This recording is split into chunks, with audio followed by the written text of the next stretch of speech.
आज world environment day आहे आणि त्या निमित्ताने जास्त नाही झाड नाही छोटे पायनॅपलचे रोप तरी आजच्या दिवसाला मी लावतोय. बाकी आपले झाडं तर रेडी होतीलच. पुढच्या महिन्यापर्यंत आपण नक्कीच लावायचा ते प्रयत्न करू. हे 2 आहेत ते आपण लावून घेऊ आणि इकडे तुम्ही बघू शकता हे डाळिंबाचं झाड आहे. छोटंसंच आहे त्याला फ्लॉवरिंग भरपूर आले. हे बघा मध्ये दिसत असेल.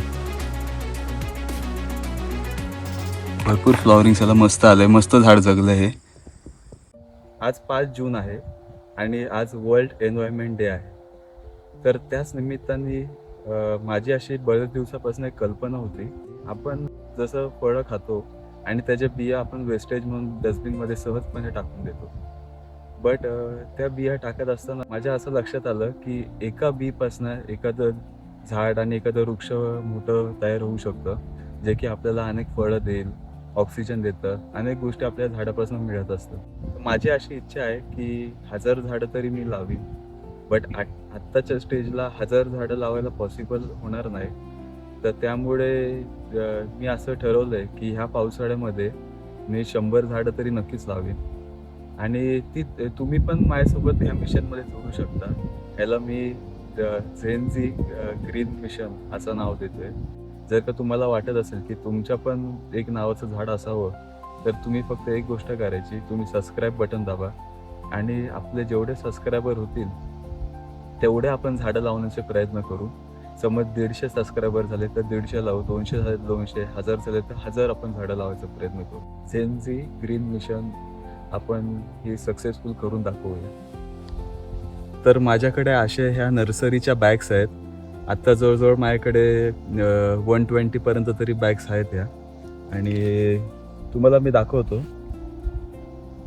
त्याला फक्त असं घेतल्यानंतर असं हे उघडलं की ह्याच्यामध्ये आपण सॉईल ह्याच्यामध्ये टाकायची आणि ह्याला इकडे होल्स वगैरे आहेत पाणी त्याच्यामधनं व्यवस्थित बाहेर निघण्यासाठी. आणि फक्त सिंपल आहे. फक्त सॉईल घ्यायची.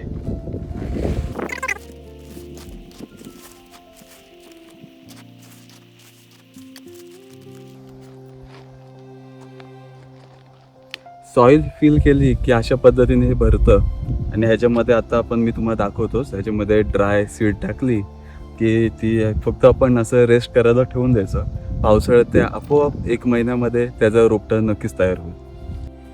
तर मग माझ्याकडे काही सीड्स आहेत. जसं मी बोललेलो कधी आपण फ्रुट्स वगैरे खाताना, कधी मँगो वगैरे खाताना मी त्याचे जी सीड आहे, जो बाटा म्हणतो त्याला आपण, तो मी उन्हामध्ये सुकवलेला आहे. असे अनेक सीड्स आहेत. जांभळाचे आहेत, त्यानंतर फणस आहे आणि लिचीचे पण मी बघतो ट्राय करून की आपल्याकडे होतील का. आणि असे बरेच माझ्याकडे घरी पण आहेत. जवळजवळ 100 एक तरी 100च्या वर तरी नक्कीच बिया आहेत. तर आता मी फक्त व्हिडिओमध्ये दाखवण्यासाठी काय एक्झाम्पल म्हणून मी तुम्हाला दाखवणार आहे की आपण कशा पद्धतीने करू शकतो.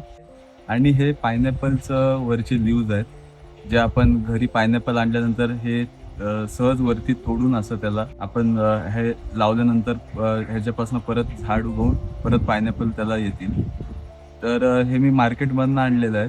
काही माझं पायनॅपल घरी आणलेलं फ्रूट होतं त्याचे आहेत. तर काय फ्रूटवाले सहज आपले फेकून देत असतात. तर तिकडनं आपण उचलून जरी आणलं, तरी पायनॅपल हा आपल्याला इंटर क्रॉप करण्यासाठी खूप युजफुल होतो.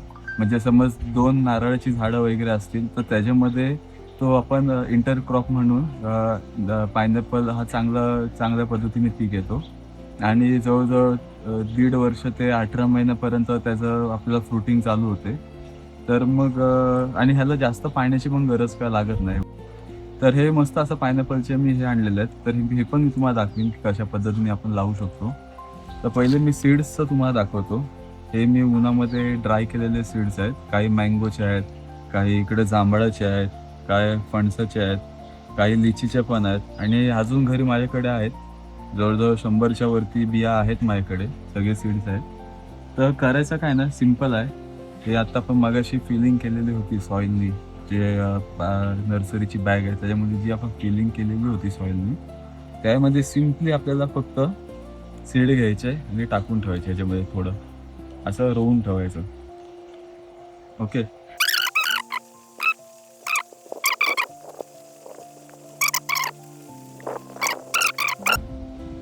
पायनॅपल दाखवतो कसं लावायचं. तर आता हे मी अजून पाऊस चालू झाला नाही. आज 5 तारीख आहे जूनची. जेव्हा पावसाळा येईल तेव्हा मी ह्या बॅगमधनं काढून ते डायरेक्ट जमिनीमध्ये लावीन. तर सध्यापुरती काय करू शकतो, आता ह्याला काटे असतात. तर हे काटे आपल्या हाताला लागतात, नीट लावायला आपल्याला जमत नाही. तर मी ह्याला काय करीन, साईडचे जे लीव्ज आहेत ते मी सिझरनी कट करीन.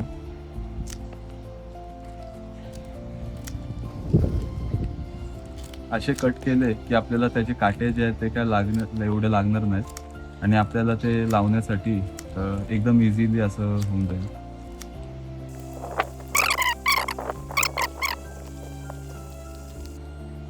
तर हा सिम्पली मी या बॅगमध्ये लावतोय, नर्सरीच्या आपल्या ग्रो बॅगमध्ये, नर्सरीच्या बॅग. आणि ह्याच्या साईडला थोडी जागा अजून स्पेस आहे, तर साईडने मी नंतर त्याच्यामध्ये तर मग आता आपण ह्यांना वॉटरिंग करणार आहोत, पाणी देणार आहोत. आणि करायचं काय ना, सिंपल असं त्यांना पाणी द्यायचं आहे. आपण छोट्याशा मगनी वगैरे पण देऊ शकतो किंवा असं तुमच्याकडे जर का असेल तरी तुम्ही ह्याच्यानी पण देऊ शकतो. आणि जे एक्स्ट्रा पाणी आहे, ॲक्सेस अमाऊंट ऑफ पाणी जे आहे ते नर्सरी बॅग्सला जे साईडला होल्स आहेत त्याच्यामधनं ते एक्स्ट्रा पाणी सगळं निघून जातं. पायनॅपलचे झाड लावतोय, ह्याला वॉटरिंग देण्यासाठी माझ्याकडे स्प्रिंकलर्स आहेत. तर स्प्रिंकलर्स गोल फिरून त्याच्यामधनं ते पाणी येतं आणि त्यामुळे ही झाडं नक्कीच जगतील. ह्याला खड्डा सिंपल केला की ह्याच्यामध्ये जस्ट असं पूट करायचं आणि परत साईडून त्याला मातीने हे क्लोज करायचं. तर मग तुम्ही पण मला सपोर्ट करा, आपल्या चॅनलला सपोर्ट करा. जेवढे सबस्क्रायबर वाढतील तेवढे आपण झाडं नक्कीच लावू पुढच्या येणाऱ्या महिन्यामध्ये. आता झाडं महिनाभर पाऊस पडल्यानंतर ते आपोआप ग्रो व्हायला लागतील. त्याचे छोटे रोपटे झाले की आपण ते एका प्रायव्हेट जागामध्ये, मित्राच्या फार्ममध्ये वगैरे जिथे पॉसिबल होईल तिकडे आपण लावते आणि त्याची पण व्हिडिओ वगैरे ते नक्कीच मी पुढे आणतच जाईन. तर त्यामुळे सपोर्ट करा.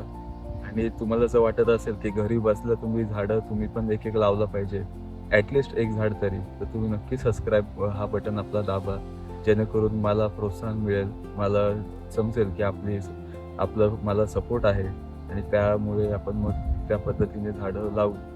झेन झी ग्रीन मिशन आपण हे सक्सेसफुल करून दाखवूया. थँक्यू.